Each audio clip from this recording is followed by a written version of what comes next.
வணக்கம், வாழ்க வளமுடன். Welcome to my DD kitchen. இப்போ நம்ம டிடி கிச்சனில் என்ன பார்க்க போகிறோன்னா, முள்ளு கத்திரிக்காய்ங்க சுட்டு பிசைவோம். அந்த முள்ளு கத்திரிக்காயை உங்களுக்கு சுட்டுட்டு அந்த கேஸில் எனக்கு டைம் இல்லை, நான் அந்த மாதிரியெல்லாம் செய்ய முடியாதுன்னா ரொம்ப ஈஸியான மெத்தடில் அந்த சுட்டு பிசைகிற கத்திரிக்காயை நம்ம எப்படி செய்யலான்னு பார்க்கலாங்க.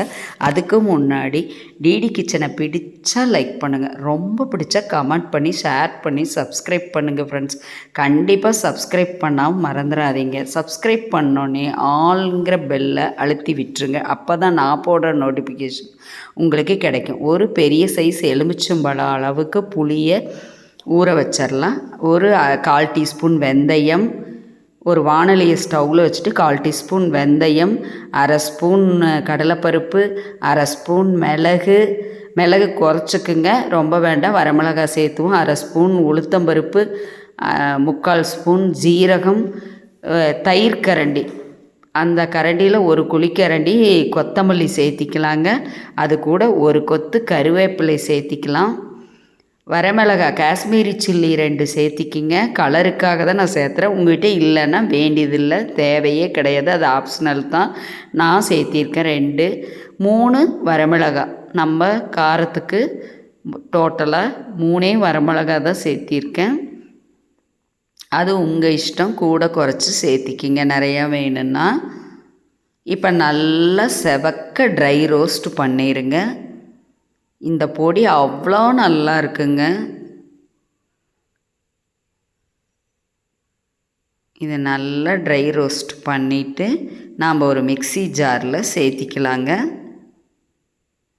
ஆறுனதுக்கப்புறம் பொடி பண்ணி எடுத்துக்கலாம். இது ஒரு பக்கம் இருக்கட்டும். இப்போ முள் கத்திரிக்காய்ங்க.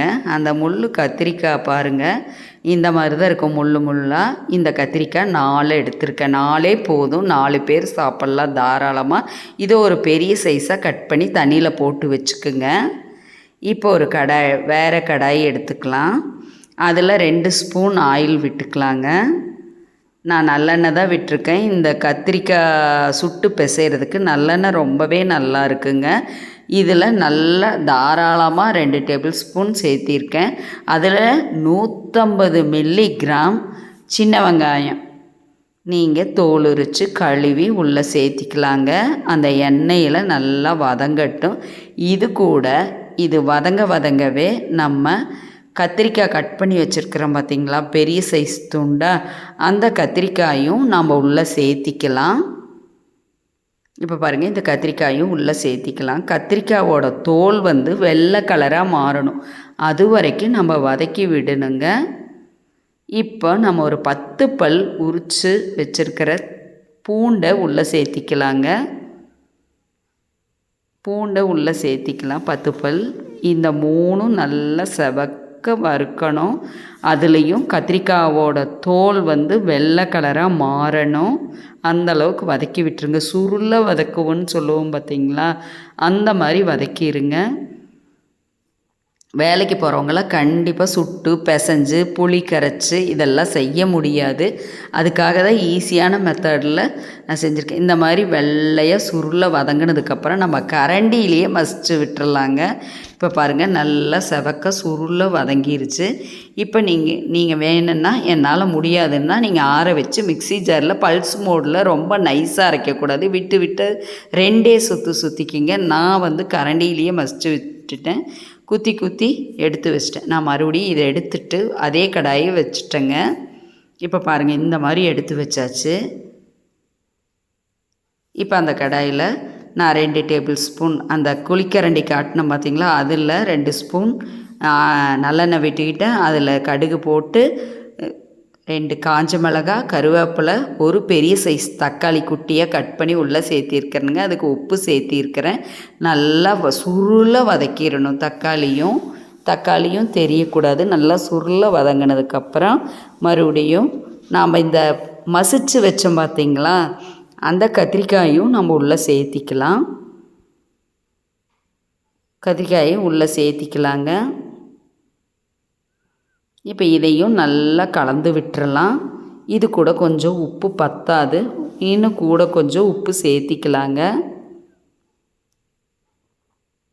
நான் மறுபடியும் சாம்பார் தூளும் கொஞ்சம் சேர்த்திருக்கிறேங்க. 1/2 ஸ்பூன் சாம்பார் தூளும் சேர்த்திருக்கேன். இப்போ அரைச்சி வச்ச பொடியை போட்டுக்கலாங்க. நான் சாம்பார் தூள் இன்னும் கொஞ்சம் நேரம் கழித்து சாம்பார் தூளும் போடுவேன். இது நல்லா எண்ணெயில் வதக்கி விட்டுறலாங்க.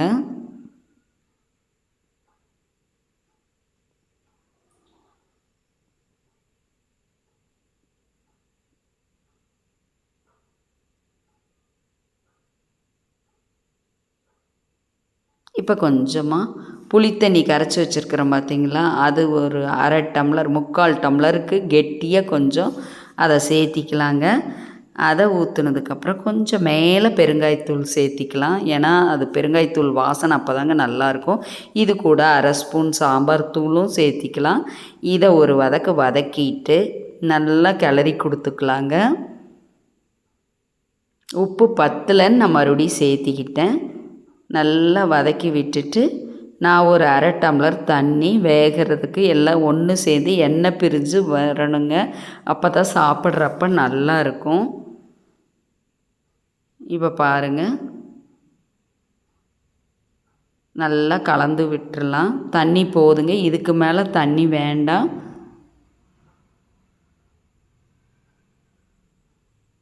கண்டிப்பாக உங்களுக்கு டிடி கிச்சனை பிடிக்கும்.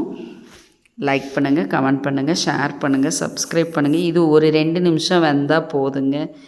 எண்ணெய் பிரிஞ்சிருச்சு, இப்போ போதுங்க. நம்ம எடுத்து வேற ஒரு கடாயில் மாற்றி வச்சுக்கலாம். இப்போ ஸ்டவ்வை ஆஃப் பண்ணிக்கலாங்க. இது வரைக்கும் பொறுமையாக என்னோடய வீடியோவை பார்த்ததுக்கு நன்றி, வணக்கம். பாருங்கள், செம்மையாக வந்திருக்குதுங்க. நீங்களும் இது மாதிரி செஞ்சு சாப்பிட்டு பாருங்கள்.